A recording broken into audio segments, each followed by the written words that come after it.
ちは、ロサンゼルスロコユタです。今回の動画ではロサンゼルスディズニーランドで去年の12月から導入された新サービスについて簡単に説明していこうと思います。私も来週行く予定なんですが、新しいサービスの Lightning Lane、Genie や Genie Plus といった馴染みのない言葉が多く、またそれらは何が違うのと思われる方も私を含め多いと思います。また現在は平日午後7時や8時にパークが閉園することもあり、ディズニーランドに行く前にアプリの操作やこれらのサービスを理解しておいて、パーク内での素敵な時間が効率的に過ごせるようにしたいものですよね。それでは一緒におさらいしていきましょう。まず押さえておきたいポイントが入園に関する注意点です。現在もディズニーランドカリフォルニアアドベンチャー、こちらでは DCA と略すことが多いので長いのでこれからは DCA と呼びますね。これらの2つのパークに行く際にはチケットの購入だけではなくパークの予約が必要になっています。これはワンデーチケットを持っている方でもマジックキーと名前が変わりました年間パスを持っている方でも誰でも予約が必要です。予約はディズニーのウェブサイトやアプリから行うことができ、また都合が悪くなって変更しなければいけない際も予約状況にもよりますがアプリやウェブサイトから変更することが可能です。また1日にディズニーランド、DCA 両方ともに行けるパークホッパーティケットをお持ちの方は最初に行く予定のパークで予約を取り、その日の午後1時になってから別のパークに移動することができます。次にコロナ対策ですが、パークに行かれる際はワクチン接種証明書の提示の義務はありません。しかしディズニーはワクチン接種を強く推奨するというふうに書いてあります。また室内ではライド中であってもマスクの着用が必須になっています。はい、それでは新しく導入されたサービスを確認していきましょう。まずはジニーです。皆さんご存知のアラジンに出てくる願いを叶えてくれる魔人のジニーです。こちらは新しくアプリを取る必要はなくディズニーのアプリ内にあります。このジーニーサービスは完全に無料で個人個人に合わせたパークを効率的に回る旅程をジーニーが作ってくれます。自分が興味のあるライドやレストラン、キャラクターなんかにチェックマークをつけるとジーニーが旅程を作ってくれます。当日になるともっと詳しい待ち時間等の情報が一覧で出てきます。ジーニーが導入される前は例えば次にビッグサンダーマウンテンや他のライドに乗りたいと思ってもアプリ上のマップやリストで一つずつ確認しなければいけなかったところがジーニーを使うことによって自分が興味のあるライドやレストラン等の情報が一覧になって出てくるので、その面では1日のプランをする際に時間の節約になるかなと思います。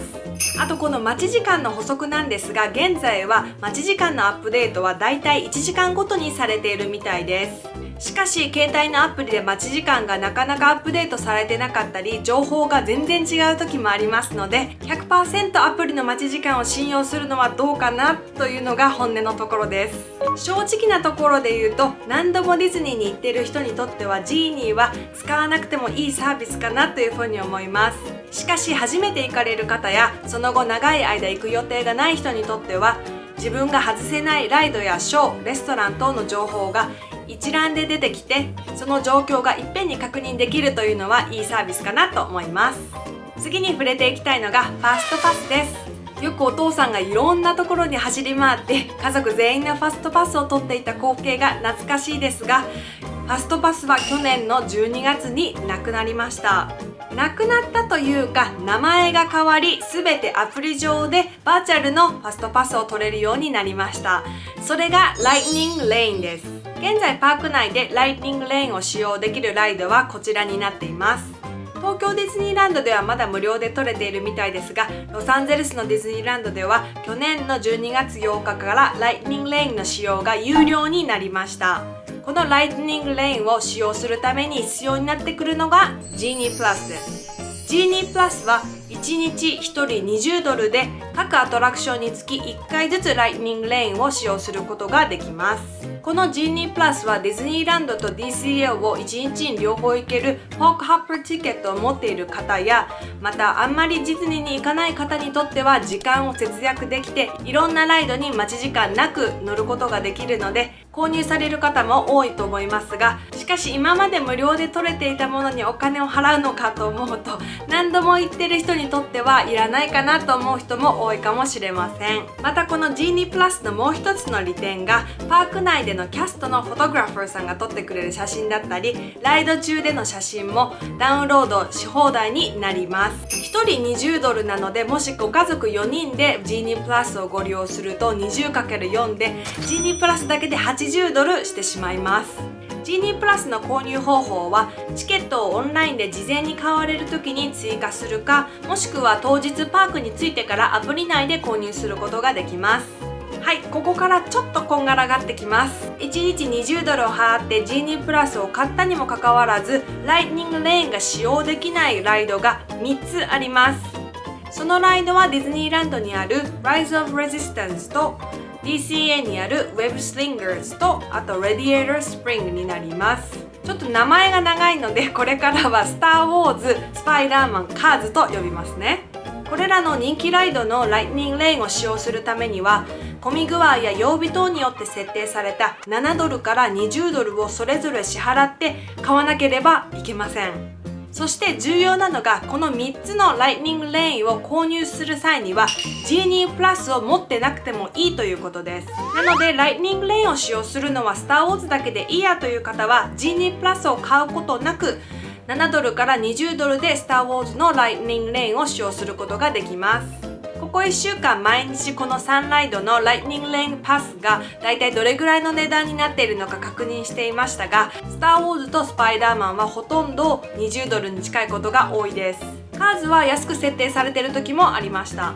そしてもう一つ注意しておかなければいけない点は、これらの3つのライトニングレーンは1日2つまでしか購入できないということです。例えばスター・ウォーズとスパイダーマンを買った時点でアプリ等にロックがかかってしまって、カーズは買うことができなくなってしまいます。これらのライドのライトニングレーンを2つ使用したいという方は、事前にプランしておかなければいけません。またライトニングレーンに共通して言えることは、ホークホッパーティケットを持っている人はその日の午後1時からしか違うパークに行くことができないということも念頭に置いて購入したりライトニングレーンを予約してください。はい、ということでまとめです。わかりやすくするためにこのような図を作りました。三角形の一番底辺のところの Genie は誰でもアプリがあれば無料で利用することができます。この Genie を利用することで自分に合った旅程が一覧で出てきて、そこからレストランを予約したりですとか、ライドの待ち時間等も確認することができます。はい、三角形の真ん中の部分の Genie プラスです。こちらは1日1人$20します。この Genie プラスを利用することで、これらのライドのライトニングレーン、ライトニングレーンはファストパスの新しい名前です。ライトニングレーンを1アトラクションにつき1回使うことができます。はい、そして最後に三角形の一番上の部分です。人気の3つのライド、スター・ウォーズ、スパイダーマン、そしてカーズですね。これらのライトニングレーンを使用する場合には、それぞれ$7から$20に設定されたチケットを買わなければいけません。でも3つとも買えるわけではなくて、3つ中の2つしか買えません。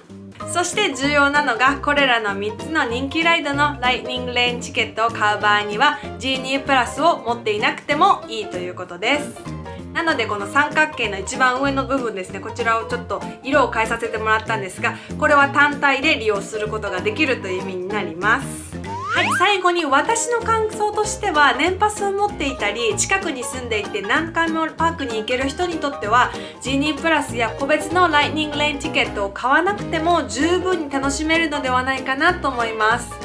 そういう人たちっていうのは何回も行くことができるので、今日はキャラクターと写真をいっぱい撮りたいとか、今日はお気に入りのレストランで食事ができれば OK と思っている人などですね、目的がいろいろ変わってくると思うので、何を一番に楽しみたいかというふうに優先順位をつけることが一番重要になってくるかなと思います。なのでお気に入りのライドを1日にいくつも乗りたいとか、ホークホッパーティケットを使ってディズニーランドも DCA も両方1日楽しみたいとか、年にあんまり行かないなという方にとってはディズニープラスやこの個別のライトニングレーンティケットというのは時間の節約にもなりますし、とてもいいサービスかなというふうに思います。今月は私も何回も行く予定になっていますので、現地で実際に Genie プラスを使ってみた動画も撮ろうと思っています。ぜひチャンネル登録していただいて、次のディズニー特集でまたお会いいたしましょう。それでは最後までご視聴いただきありがとうございました。また次の動画でお会いしましょう。